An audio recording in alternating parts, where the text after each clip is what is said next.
చూడండి ఫ్రెండ్స్, రైతుతో మాట్లాడుతాం. ఇక్కడ రైతు అనేది ఉన్నారు. దేవుడు ఏం వేస్తున్నారండి బాబాయ్ గారు ఇప్పుడు దీంట్లో? వచ్చానా? ఎంత వయసు వచ్చినా కానీ మీరు టెక్నికల్ గా ఎక్సర్సైజ్ చేస్తున్నారు. అవునవును, రైతు మానేస్తే అంత ఇసుమంటోడికే నిలువ ఉండదు. ఎంత సంపాదించుకున్నా ఇప్పుడు దీని మీద కవర్ వేస్తారు మీరే? చాలా టెక్నిక్ గా చేస్తున్నారు ఎక్సర్సైజ్. కవర్ వేసి దాని మీద పాదులు పెడతారు, పుచ్చగింజలు పెడతారు.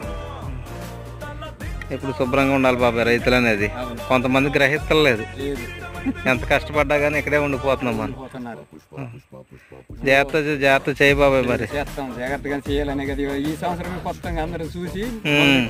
అవునవును, అవును, ఎవరిని పిలిచినా ఎవరు రావట్లేదు. తడాడు తగ్గు డ్రిప్పుల మీద వెళ్తేనే రైతు వ్యవసాయం చేయగలుగుతాడు, లేకపోతే వ్యవసాయం చేయలేడు. నెంబర్ 1 పాయింట్ కానీ పెట్టావు బాబాయ్. అది